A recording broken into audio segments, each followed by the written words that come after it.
అనుకుంటున్నారు. కాబట్టి పని చేస్తుందంతే. కాబట్టి ఆయన మృత సంజీవని విద్యని పిలిచి అన్నాడు, నువ్వు వెళ్ళదిగో చెట్టుకు కట్టబడినటువంటి కచుణ్ణి స్పృశించి ఆయన్ని మళ్ళీ పునరుజ్జీవితుణ్ణి చెయ్యి. ఇప్పుడు ఆ విద్య వెళ్ళి ఆయన్ని స్పృశించింది, ఆయన మళ్ళీ బ్రతికాడు. కచుడు తిరిగి వచ్చేసాడు. చాలా సంతోషించాడు కచుడు, మహానుభావుడు నన్ను బ్రతికించాడని. పైకి ఈ మాట అనకపోయినా లోపల చాలా సంతోషించింది దేవయాని. అమ్మయ్యా కచుడు బ్రతికాడని. పగ పెరిగింది రాక్షసులకి. వీడసాధ్యం కోలా, వీడిని చంపేశానరా, వీడిని చంపేస్తే శుక్రాచార్యుల వారు మళ్ళీ ఆ మృత సంజీవని విద్యని పంపి బతికించాడు. కాబట్టి ఎవరి ఆలోచనలు వాళ్ళకు ఉంటాయి కదండి. వాళ్ళందరూ సమావేశమయ్యారు. శవం దొరికితే బతికించాడు. కాబట్టి అసలు శవం దొరకకుండా ఉండాలి. మన గురువుగారి దగ్గర ఓ శక్తి ఉంది. బూది చేసేసి ఎక్కడన్నా పెట్టినా బతికిస్తాడు మళ్ళీ. కాబట్టి ఇక బతికించడానికి అవకాశం లేకుండా చెయ్యాలంటే ఏం చేయాలి?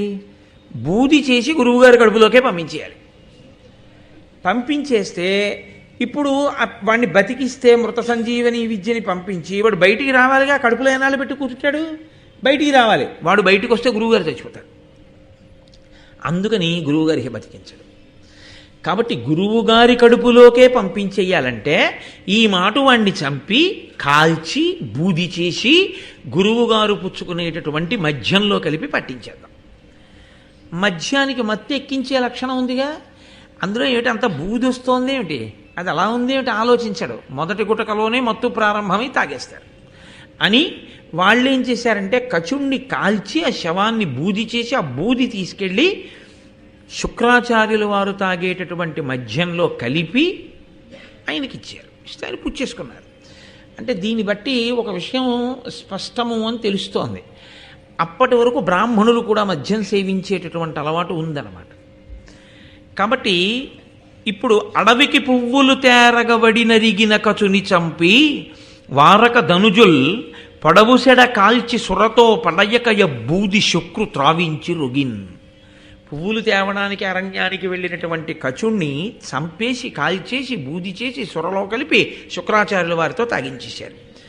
తాగించేస్తే మళ్ళీ చీకటి పడిపోయింది. మళ్ళీ రాలేదు. మళ్ళీ రాకపోతే పట్టించుకునేవాడెవరు? దేవయాని ఒక్కతే. అలా అస్తమానం అతని గురించి ఆలోచించి అతను వచ్చాడో లేదో అంటే అర్థం ఏమిటి? పగలంతా ఆవిడ రాత్రి ఈయన ఎప్పుడు వస్తాడని ఎదురు చూస్తుంటుందని గుర్తు. అంటే దాని అర్థం ఒక కన్యకి అటువంటి లక్షణం ఏర్పడింది అంటే అది ఖచ్చితంగా అనురాగ సంబంధమై ఉన్నది.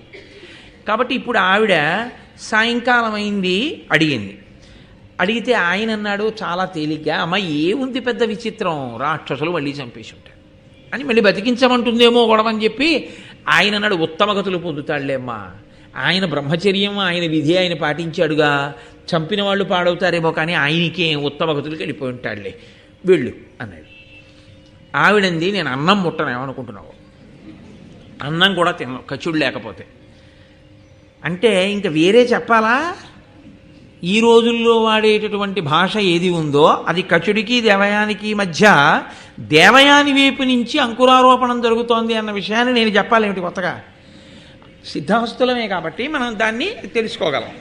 కాబట్టి ఇప్పుడు ఆయన ఏం పర్వాలేదమ్మా కచుడు సుగతిని పొంది ఉంటాడు అంటే ఆవిడంది అతిలోకోత్తరుడైన అంగిరిసు మనమడు ఆశ్రితుండు ఆ బృహస్పతికి పుత్రుడు మీకు శిష్యుడు స్వరూప బ్రహ్మచర్యాశ్రమ వ్రత సంపన్నుడు అకారణంబా ధనుజ వ్యాపాదితుండైన అచ్యుత ధర్మజ్ఞ మహాత్మా కచునికే శోకింపకెట్లుండేదన్. ఏమిటయా చాలా తేలిగ్గా చెప్పేశారు నాన్నగారు. లోపలికి వెళ్ళమ్మా ఉత్తమ గతులు పొందుంటాడంటారేమిటి మీరు? ఆయన ఎవరనుకుంటున్నారు? మహానుభావుడైనటువంటి అంగిరిస మహర్షి యొక్క మనవడు, మిమ్మల్ని ఆశ్రయించి ఉన్నవాడు, తండ్రిని ఆశ్రయించినట్టు గురువుగారిని ఆశ్రయించి ఉన్నాడు అతను. కాబట్టి మీరు రక్షకులు ఇప్పుడు ఆయనకి. పైగా దేవగురువు అయినటువంటి బృహస్పతి కుమారుడు, ఏమి సామాన్యుడు కాడు, మీకు శిష్యుడు. నాన్నగారండి మీకు శిష్యుడైన స్వరూపమైనటువంటి బ్రహ్మచర్యాశ్రమము యొక్క వ్రతమునందు సంపన్నమైన స్థితిని పొందినవాడు, అంత బాగా బ్రహ్మచర్యాశ్రమాన్ని అనుష్ఠిస్తున్నవాడు, అటువంటి వాణ్ణి కారణం లేకుండా ఈ రాక్షసులు ఆయన మీద క్రోధాన్ని పెట్టుకుని ఆయన్ని చంపేశారు. అటువంటి కచుడి గురించి శోకించద్దంటారేంటి? ఇన్ని కారణాలు ఉన్నాయి, అటువంటి మహాత్ముడు చచ్చిపోతే అడగపోవడం. నేను ఏడుస్తున్నాను. ఏడిస్తే ఏడంటారేమో, నేను అన్నం తిన్నాను ఆ కచుడు లేకపోతే.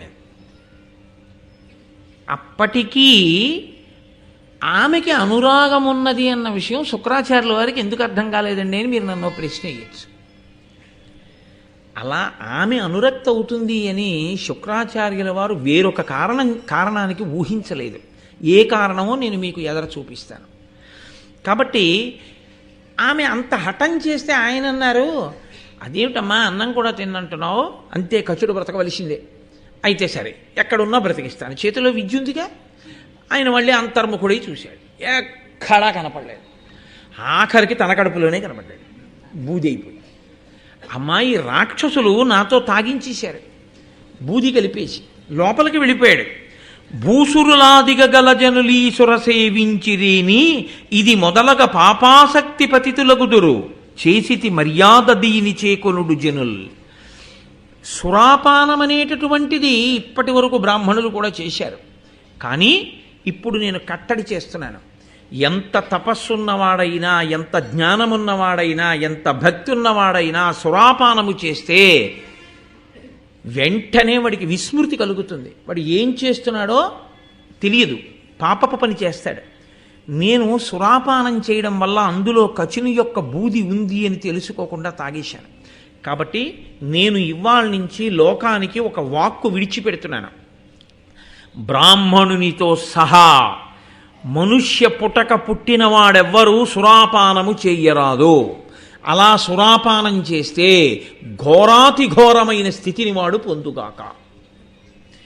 కాబట్టి ఆనాటి నుంచి ఇక సురాపానం అనేటటువంటిది పూర్తిగా నిషిద్ధం శాస్త్రంలో. కాబట్టి శాస్త్రమునందు అనురక్తి ఉన్నవాడైతే ఆ ఒక్క మాట చాలు, దాని జోలికి వెళ్ళకూడదు. కాబట్టి ఇప్పుడు ఈ లోపలే ఉన్నటువంటి వాడిని బ్రతికించాలి కూతురు కోసం. కాబట్టి ఆయన మళ్ళీ ఆ మంత్రం చదివాడు. లోపల ఆ కచుడు ఊపిరి పోసుకుని మళ్ళీ సహజ స్థితిని పొందాడు. గురువుగారు, మీరు నన్ను దయతో బతికించారు, కానీ నేను బయటికి రావడం ఎలా? నువ్వు బయటికి వస్తే నేను చచ్చిపోతాను. కాబట్టి శుక్రాచార్యుల వారు అన్నారు, నువ్వు ఆ కడుపులో ఉండగానే నేను నీకు మృత సంజీవని విద్యని ఉపదేశం చేసేస్తాను.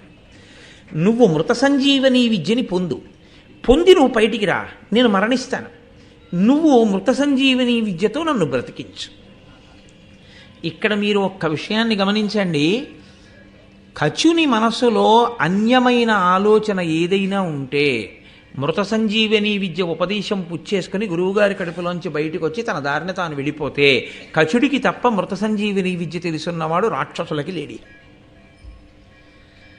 2, అమ్మా నేను చనిపోయిన తరువాత వీడు పైకొచ్చి నాకు మళ్ళీ మృత సంజీవని విద్యతో బతికిస్తాడో బతికించడో అనుమానం.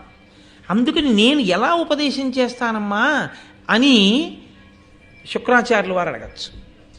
శిష్యుడి మీద నమ్మకం అంటే గురువుగారికి ఉండే నమ్మకం అటువంటిది. ఆ మాట కనీసం మనసులో సంకల్పంగా కూడా శుక్రాచార్యుల వారికి రాలేదు. త్రికరణ శుద్ధి కలిగినటువంటి శిష్యుడంటే గురువుగారిని అలా మోసం చేద్దామన్న ఆలోచన శిష్యుడికి రాలేదు.